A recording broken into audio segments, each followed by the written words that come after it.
Israel's 400-year-long era of judges, which lasted from roughly 1200 BCE to 800 BCE, is one of its most important historical periods.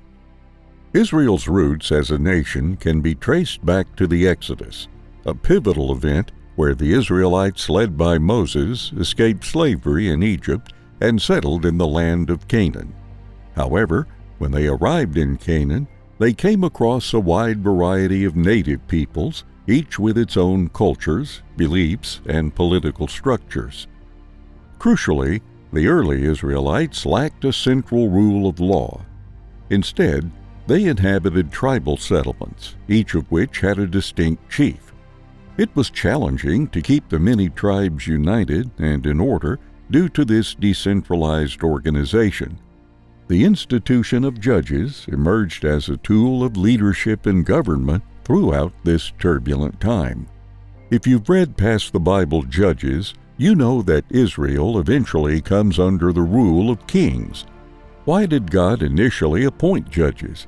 Why didn't He begin with the kings?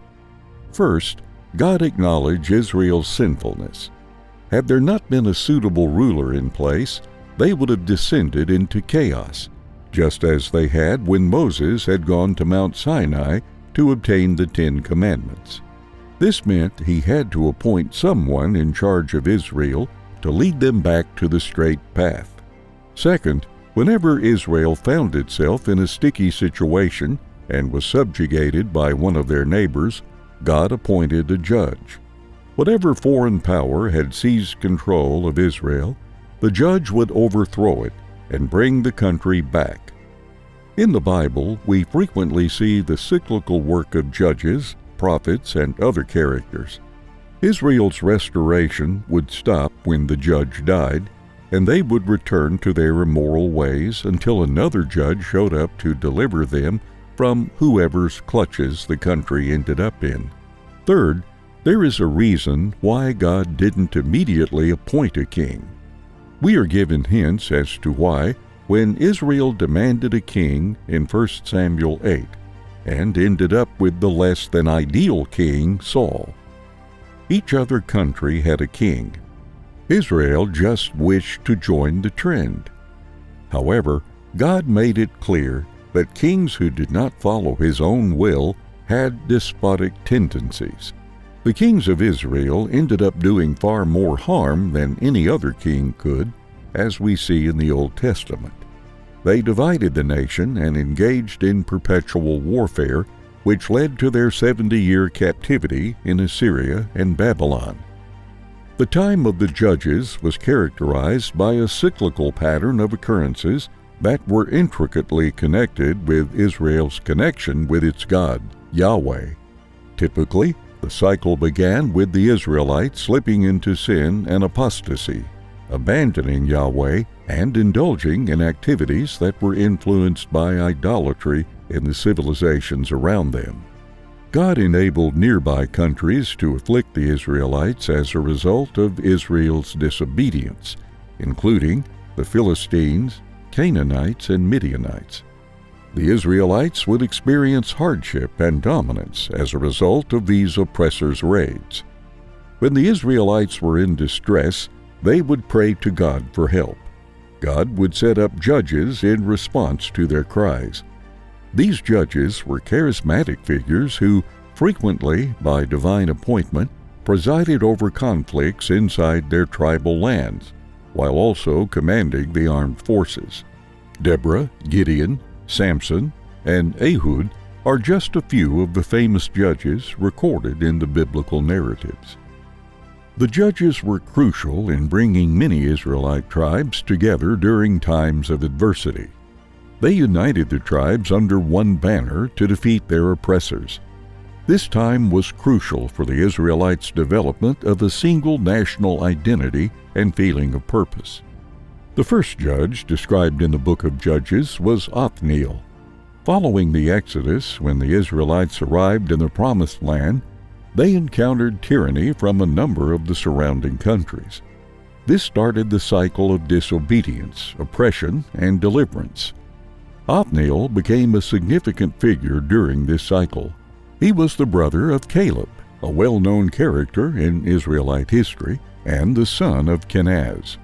God chose Othniel to be the first judge who would free the Israelites from their captors. The most notable accomplishment of Othniel was his successful campaign against the ruler of Mesopotamia, Cushan-Rishathaim. This king had oppressed the Israelites for 8 years. The Israelites cried out to God in their anguish for relief. God granted their request, and Othniel was appointed as the commander of the Israelite army to go up against King Cushan-Rishathaim. The Israelites were led by Othniel in their victory over the Mesopotamian ruler, which put an end to the repressive period. The victory gave them 40 years of peace. The Israelites were able to rebuild their villages and worship Yahweh fearlessly at this time, since the land was stable. But after Othniel's passing, the pattern of disobedience continued. Once more veering off the right road, the Israelites experienced a period of divine chastisement.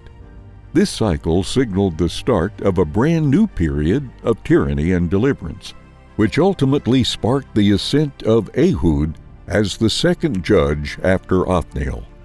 This time round, the punishment was through King Eglon of Moab. The Israelites experienced suffering and injustice under this king. During this time, they experienced hardship, subjection, and a hefty tax obligation to their Moabite overlords. The Israelite tribes were oppressed harshly and publicly.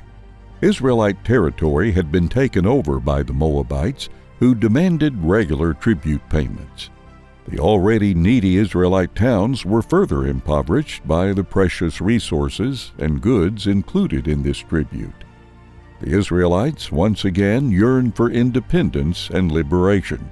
They had reached their breaking point under the weight of oppression, and they cried out to their God for relief from their dire circumstances. Ehud, a member of the Benjamin tribe, emerged as a light of hope against this backdrop of hopelessness and oppression. His left-handedness, which was rare for the period, would be crucial to the Israelites' later attempt at independence. The Israelites chose Ehud to carry out an important task, to present King Eglon with a tribute. The Israelites would provide priceless presents to their captor at this seemingly ordinary ceremony to make them feel better. Ehud, though, regarded this as a special chance. He crafted a bold and devious strategy to permanently put an end to Moabite persecution. Starting in Judges 3:16, we learn that Ehud constructed a short sword for himself that was about 16 inches long, which he carried. If Ehud had been right-handed, he would have carried the sword on his left side. But because he was left-handed, he carried the sword on his right side. He then went to see King Eglon of the Moabites while pretending to pay a tribute. Ehud's little sword was probably overlooked when he was searched for weapons, because it was in an unexpected spot. He was thus able to enter the king's quarters with a double-edged sword on his right thigh. The Bible says that after Ehud presented the tribute, he sent on their way those who had carried it. But on reaching the stone images near Gilgal, he went back to Eglon and said, "Your Majesty, I have a secret message for you." The king said to his attendants, "Leave us," and they all left. Ehud then approached him while he was sitting alone in the upper room of his palace and said, "I have a message from God for you." As the king rose from his seat, Ehud reached with his left hand, drew the sword from his right thigh, and plunged it into the king's belly. Even the handle sank in after the blade, and his bowels discharged. Ehud did not pull the sword out, and the fat closed in over it. Then Ehud went out to the porch. He shut the doors of the upper room behind him and locked them. After he had gone, the servants came and found the doors of the upper room locked. They said, "He must be relieving himself in the inner room of the palace." They waited to the point of embarrassment, but when he did not open the doors of the room, they took a key and unlocked it. There they saw their lord fallen to the floor, dead. While they waited, Ehud got away. He passed by the stone images and escaped to Sirah. When he arrived there, he blew a trumpet in the hill country of Ephraim, and the Israelites went down with him from the hills, with him leading them. "Follow me," he ordered, "for the Lord has given Moab, your enemy, into your hands." So they followed him down and took possession of the fords of the Jordan that led to Moab. They allowed no one to cross over. At that time they struck down about 10,000 Moabites, all vigorous and strong, not one escaped. That day Moab was made subject to Israel, and the land had peace for 80 years. Judges 3:18 through 30. This story has one of the more gruesome incidents in the Bible, yet it is also incredibly illuminating. God's might is displayed severally in the story. First, the king was slain by a lone individual who entered the palace, committed the murder, and then left without being apprehended. This was an extremely risky and unforeseen situation. Second, this one battle changed the next 80 years of Israel's history. Ehud's story entails more than just overthrowing a bad leader. It also involves altering the course of the nation's history for a whole generation. Third, the success of Ehud is a story of freedom. When Israel cried out to God for freedom from their bondage under King Eglon, God redeemed them just as he had done with Pharaoh and the land of Egypt. Other than not locking yourself in the toilet with an assassin, it seems strange to draw any lessons from this incident. But this left-handed judge truly has a lot to teach us.